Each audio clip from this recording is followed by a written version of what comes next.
Por vezes, as pessoas reclamam, ficam revoltadas e até zangadas, os que são verdadeiros defensores do Evangelho com tudo que tem acontecido nos nossos dias.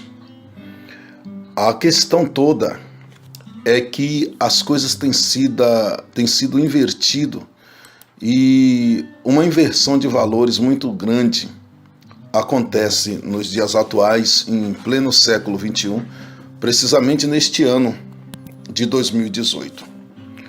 A história que eu quero abordar aqui aos ouvintes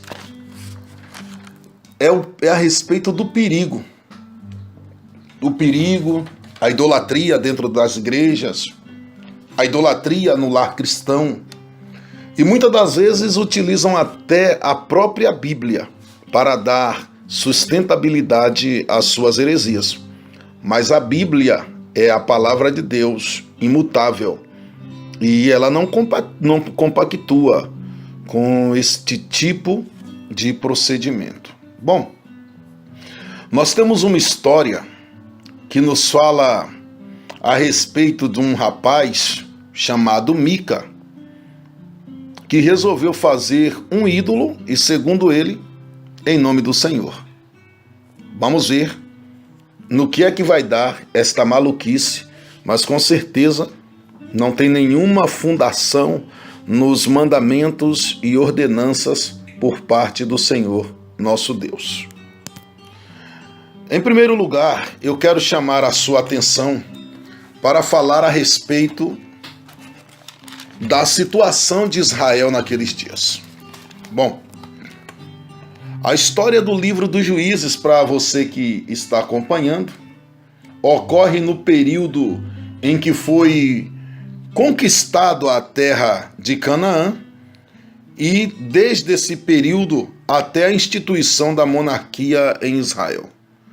Foi um período mais ou menos que durou 180 anos, de 1210 a.C. até 1030 a.C. Bom, nesta época em que os juízes aparecem no cenário, na verdade eles eram praticamente chefes militares. E alguns deles também estavam resolvendo questões legais, algum litígio que houvesse entre o povo. O fato que ocorre é que depois que Josué morre, os israelitas resolvem abandonar ao Deus de Israel e cada um começou a adorar os seus próprios deuses e as deusas dos cananeus e outras que eles inventassem. Então, o que é que aconteceu? Por causa dessa rebeldia, Deus permitiu que eles fossem conquistados pelos seus inimigos. Por exemplo, os moabitas, os midianitas, os amonitas, os filisteus e tantos outros, conforme a história vai nos informar. Quando ocorria do povo ser conquistado por estas outras nações, eles choravam, se arrependiam, clamavam ao Deus de Israel e eles pediam o socorro do alto. Então, Deus levantava um líder e este líder sempre estava livrando Israel da mão dos seus inimigos. E depois que morreu o último juiz ali em Israel, que foi Samuel, tudo começava novamente, né? Deus levantava um juiz, esse juiz lutava por eles, resolvia a questão, o povo se acalmava, a situação voltava a tomar rumo, morria o juiz, começava tudo de novo, até que chegasse no último, que foi Samuel. Perdão pela confusão. Então, esse povo lá abandonava a Deus, se voltava aos deuses pagãos, Deus castigava eles, e aí eles pediam socorro de novo. E aí Deus mandava de novo um líder. Muitas das vezes as histórias foram marcadas pela maldade e pela crueldade, tanto dos israelitas como também dos inimigos de Israel, que cometeram crimes terríveis. E nesse tempo não havia rei em Israel. E conforme está escrito no capítulo 17 de Juízes, no verso 6, cada um fazia muito bem o que queria. Alguns juízes eram muito conhecidos e influentes, como podemos citar Débora, Gideão, Jefité, Sansão. Outros são menos conhecidos, que são aqueles que são chamados de juízes menores. O livro dos Juízes traz uma mensagem que o povo de Israel só iriam prevalecer se eles fossem fiéis a Deus. A infidelidade sempre levaria ele e qualquer nação à desgraça. Mas existe algo muito mais sério do que isso. Porque mesmo quando os israelitas eram infiéis, quando a desgraça batia a sua porta e entrava, Deus estava sempre pronto a socorrê-los, a salvar, quando eles se arrependiam e se voltavam para eles. Tudo o que acontecia, queridos, era a vontade soberana de Deus que estava sendo feita. Às vezes Deus se manifestava por meio do seu Santo Espírito, outras vezes por meio do anjo do Senhor. Mas o livro dos Juízes, o que eu mais destaco, o que os historiadores, os escritores mais destacam também, é que o povo tinha o desejo ardente de que eles tivessem um rei. Esse desejo, ele já começa no início, no capítulo 2. Mas os capítulos 17 em diante, aí vocês vão ver o tanto desejo que o povo tinha, mas cada um fazia o que bem queria e entender. Bom, dizer com certeza quem escreveu o livro, ou quando é que foi escrito, não sabemos. Mas vamos aos fatos. Eu disse aos irmãos aqui que no capítulo 17, a Bíblia vai contar para nós uma história que diz assim, 17 de Juízes. E havia um homem na montanha de Efraim, cujo nome era Mica, o qual disse à sua mãe: as 1.100 moedas de prata que te foram tiradas, por cuja causa deitavas maldições, e também as disseste aos meus ouvidos, eis que esse dinheiro eu tenho, eu o tomei. Então disse a sua mãe: bendito seja, meu filho, do Senhor. Assim restituiu as 1.100 moedas de prata à sua mãe. Porém, sua mãe disse: inteiramente tenho dedicado este dinheiro da minha mão ao Senhor, para meu filho, para fazer uma imagem de escultura e de fundição, de sorte que agora tu tornei a dar. Porém ele restituiu aquele dinheiro à sua mãe, e a sua mãe tomou 200 moedas de prata, e as deu aos ourives, o qual fez delas uma imagem de escultura e de fundição, e esteve na casa de Mica. E tinha este homem, Mica, uma casa de deuses, e fez um éfode e terafins, e consagrou a um de seus filhos para que lhe fosse por sacerdote. Naqueles dias não havia rei em Israel, cada qual fazia o que parecia direito aos seus olhos. E havia um jovem de Belém de Judá, da tribo de Judá, que era levita e peregrinava ali. E este homem partiu da cidade de Belém de Judá para peregrinar onde quer que achasse comodidade. Chegando ele, pois, a montanha de Efraim, até a casa de Mica, seguindo o seu caminho, disse-lhe Mica: de onde vens? E ele lhe disse: sou levita de Belém de Judá, e vou peregrinar até aonde quer que achar comodidade. Então lhe disse Mica: fica comigo, e sê-me por pai e sacerdote, e cada ano te darei 10 moedas de prata, e vestuário, e o teu sustento. E o levita entrou, e consentiu o levita em ficar com aquele homem. E este jovem lhe foi como um dos seus filhos. E consagrou Mica ao levita, e aquele jovem lhe foi por sacerdote, e esteve na casa de Mica. Então disse Mica: agora sei que o Senhor me fará bem, porquanto tenho um levita por sacerdote. Queridos, o fato que nos chama a atenção é que muitas pessoas hoje estão vivendo da mesma forma em que vivia Mica, em que vivia o levita e em que vivia o povo de Israel. Como assim? Passo a explicar aos irmãos agora a respeito desse assunto. Se considerarmos a situação pecaminosa que toda a humanidade se encontra, é natural que a grande maioria das pessoas viva quebrando os mandamentos do Senhor. Mas eu fico de fato impressionado quando algumas pessoas que professam o Evangelho e se dizem cristãos, eles deixam de seguir uma determinada instrução da palavra de Deus, simplesmente para se dedicarem a outras instruções da mesma palavra. Se por acaso você acha que isso é improvável de acontecer, acompanhe essa história. E você vai entender e vai ver que a própria Bíblia apresenta para nós uma realidade muito triste com relação a esta situação. Vejam que quando nós olhamos para a família de Mica, o livro dos Juízes mostra que, no objetivo de demonstrar a sua gratidão ao Senhor, a mãe de Mica simplesmente resolve quebrar o segundo mandamento da Bíblia Sagrada, da lei de Deus.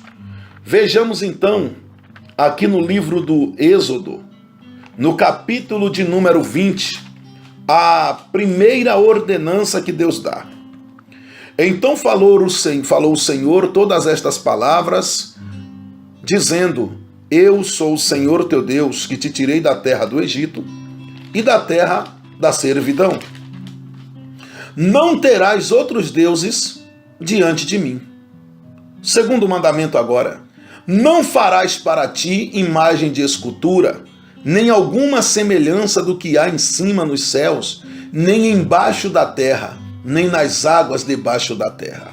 Bem, se alguém por acaso tentar me dizer que Mica estava inocente porque não tinha conhecimento, essa conversa não vai prevalecer, porque a lei já havia sido dada a Moisés, e inclusive Josué, sucessor de Moisés, já havia descansado no Senhor.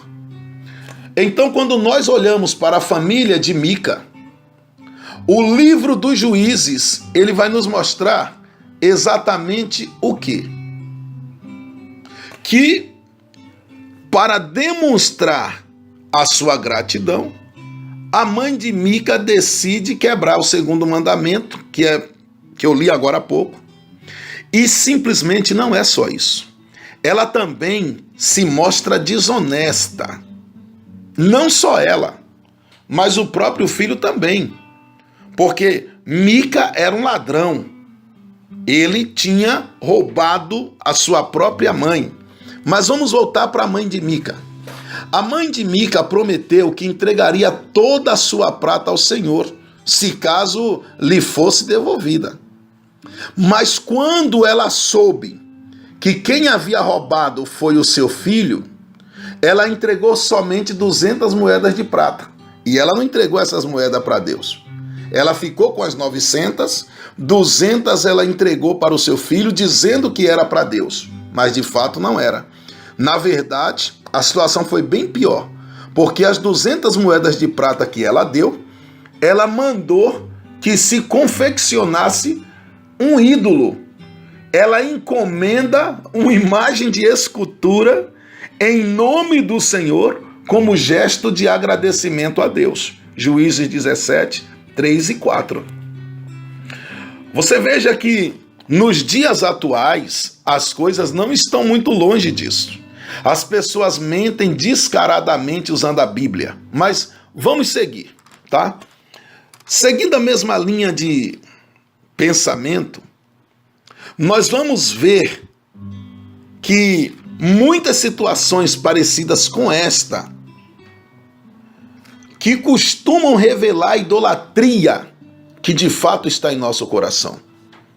Queridos, mesmo quando não chegamos ao extremo de confeccionar uma imagem, em fazer ídolos, ainda assim nós somos passíveis de cometer os mesmos erros que o livro dos Juízes está apresentando por meio da história da família de Mica. Porque o grande problema, o grande motivo é que as motivações muitas das vezes ficam enraizadas dentro de nós. Se Deus estivesse de fato em primeiro lugar na vida da mãe de Mica, se ela de fato compreendesse a soberania do Senhor, se ela de fato entendesse que Deus deveria estar no controle de toda a sua vida, aí sim ela poderia ter condições de cumprir o seu voto e entregar toda a sua prata. Mas ela se previne, ela se prepara e ela entrega apenas a parte da sua riqueza, mas a maior parte ela guarda para si. Só que mesmo a parte que ela entregou, ela não entregou a Deus. Ela entregou para que se fizesse uma casa de deuses. Ela mandou para fazer, uma imagem de escultura. Bom, muitas das vezes nós podemos até não ter consciência da real situação. Mas é muito fácil, né? É muito mais aplicável utilizar uma linguagem religiosa e fazer votos a Deus. E aí é muito fácil dizer que Jesus Cristo é o Senhor e agir como nós bem entendemos em algumas situações.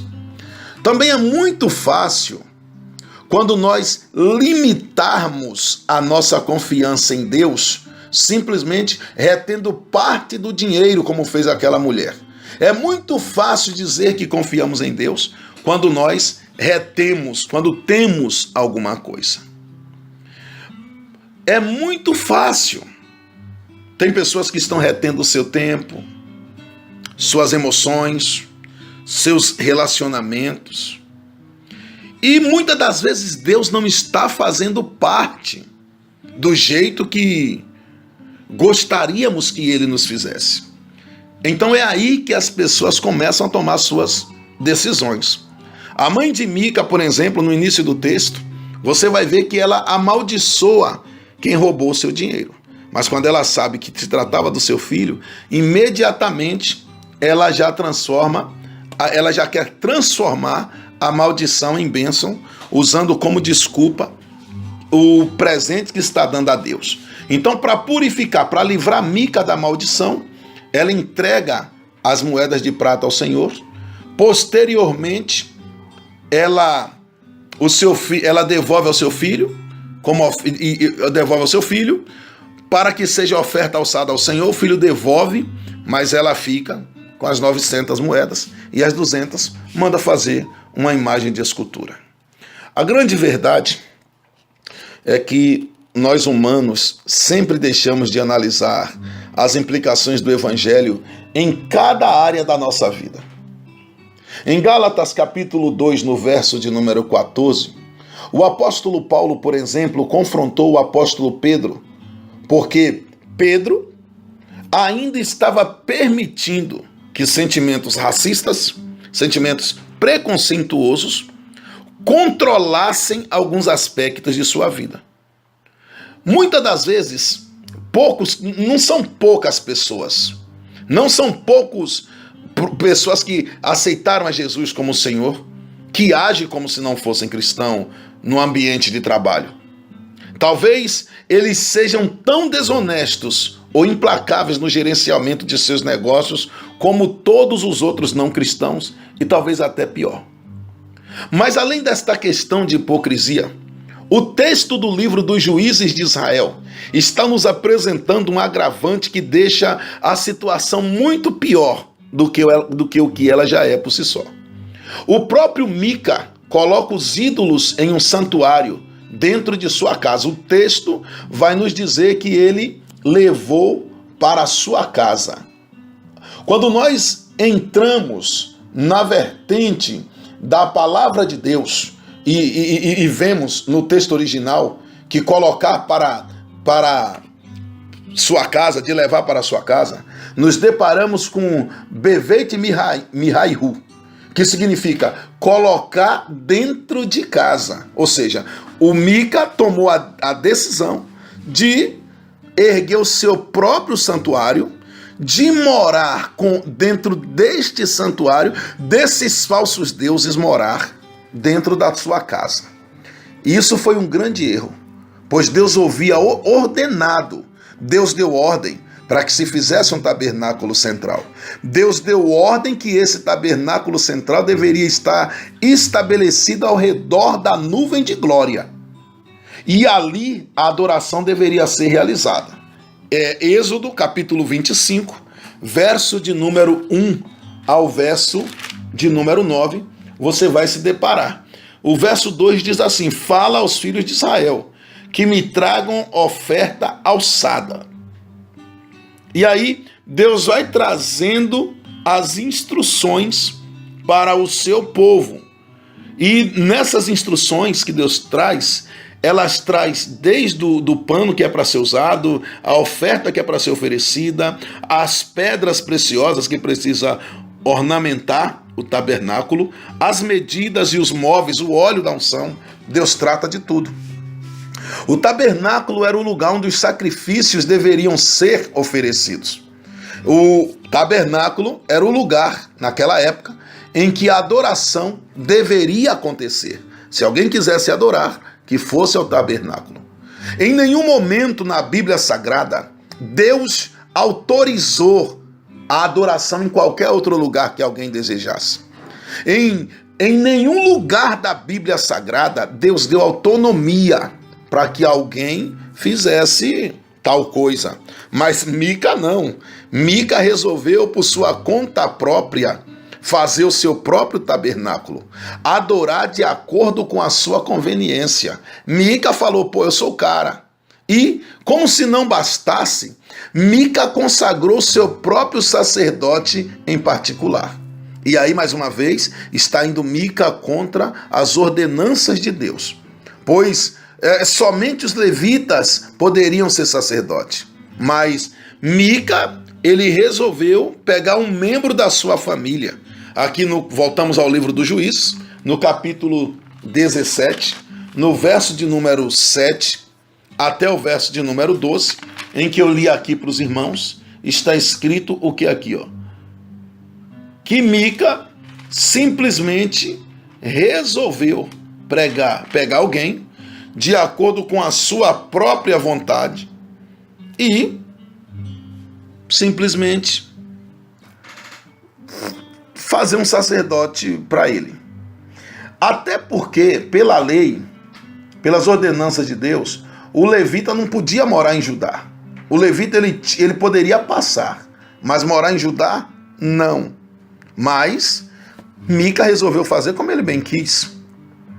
Mica resolveu deixar claro que para eles, assim como para muitos crentes hoje, a obediência aos mandamentos de Deus se tornou uma coisa secundária e não uma coisa central. Ele preferiu. Não é assim que muitos têm feito hoje? Pessoas que ungem-se a si mesmo, abrem suas próprias denominações, criam suas próprias teses. Se um lugar não está bom, ele faz do jeito dele. Agora, nós precisamos entender, queridos, que a fé do povo de Deus é uma fé revelada. Por que essa fé é revelada? Porque Deus se revelou e se revela pela sua palavra. Ninguém descobriu Deus por meio do raciocínio lógico ou por causa de uma experiência, ou alguém descobriu Deus por um acaso, não. Em sua palavra, Deus, ele vem orientar o seu povo a servi-lo. A sua palavra orienta-nos a adorá-lo. Ele é. Ele não foi, ele é. E Deus, ele não é como alguém deseja que ele seja. Deus é Deus. Deus determina que o seu povo o adore como ele mesmo orienta, e não como nós queremos, como o nosso coração acha que deve ser. É justamente por isso que havia idolatria na família de Mica, porque eles moldaram um Deus do jeito que era conveniente a eles. E assim, eles seguiam os mandamentos que eles prefeririam e ignoravam os outros. E muita gente tem feito desse jeito. A Bíblia só funciona em parte. Só interessa na palavra de Deus alguma coisa que favorece. As pessoas chegam a dizer, não, eu acho que não tem nada a ver, e tal e coisa e tal. Nós temos que ter consciência que a Bíblia não pode ser interpretada com achismo. A Bíblia ela é interpretada com jejum, com oração, obediência e santificação à palavra. É por isso que existe um risco muito grande da pessoa sair ungindo-se a si mesmo, levantando-se a si mesmo e fazendo as coisas conforme eles acham que deve ser.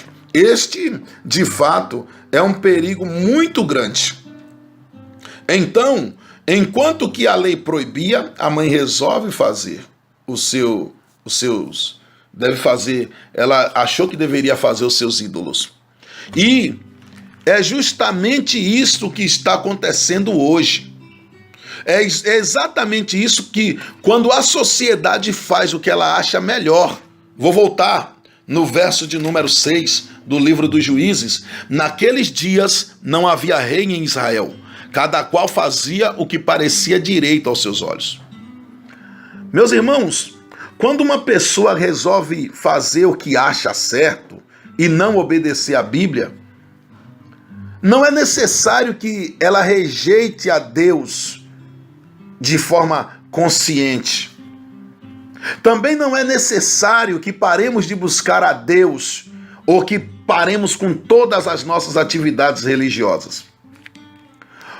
O grande problema é que no capítulo 17 que nós lemos de Juízes, o que não falta ali é atividade religiosa. Eles queriam adorar, eles queriam consagrar, mas do jeito errado. Agora, nós precisamos entender que a religiosidade que Mica e sua mãe estavam buscando era uma religiosidade de acordo com as suas preferências individuais. E este tipo de religiosidade não tem nada a ver com Deus, não tem nada a ver com a verdade das Escrituras, não tem nada a ver com a vontade de Deus revelada nas Escrituras Sagradas. Aquela religião que Mica e sua mãe estavam fazendo era uma religiosidade deles, que iam de acordo aos desejos deles, que iam de acordo aos conceitos deles, que ia de acordo às preferências deles. Era uma religião que estava tentando transformar o Deus vivo numa imagem que o agradasse. Aí, nesse caso, Deus, ele é um ídolo, é simplesmente uma imagem de idolatria. E a Bíblia nos traz diferente, que Deus é espírito. Deus é espírito. E importa que aqueles que o adorem em espírito e em verdade. Portanto, vamos passar por cima do nosso conceito, das verdades que nós consideramos como certas, e vamos voltar à palavra de Deus, que escrito está: e conhecereis a verdade, e a verdade vos libertará. É preciso voltar ao princípio da palavra de Deus, aos objetivos da palavra de Deus, e assim adorar a Ele em espírito e em verdade. Não fazer as loucuras que Mica e sua mãe estavam fazendo. E se eu for continuar aqui, eu vou fazer a parte 2, vocês vão ver, vocês vão se assustar quando souberem quem era aquele jovem levita. Vocês vão se assustar quando verem aqui na Bíblia que desgraça virou isso, essa casa de ídolos que Mica fez. Vocês vão ver, e que se esticou e que levou Israel totalmente à desgraça. Menos achismos e mais Bíblia. Que Deus os abençoe Que Deus vos guarde. Aqui é o seu irmão em Cristo, pastor Rêmulo, com a palavra de adoração ao Senhor. Obedeça a Bíblia Sagrada, siga os mandamentos do Senhor, porque Jesus Cristo em breve vem. Menos achismos e mais Bíblias. Esse estudo, citamos como fonte o comentário de Timothy Keller no livro sobre os juízes, que é conhecido como Juízes para Você, da editora Vida, edição de 2016, lançado na cidade de São Paulo. Deus abençoe a todos. Referência bíblica, Juízes capítulo 17, Êxodo capítulo de número 20, Deuteronômio capítulo de número 8. Fiquem todos na paz do Senhor Jesus e até a próxima, se Deus quiser.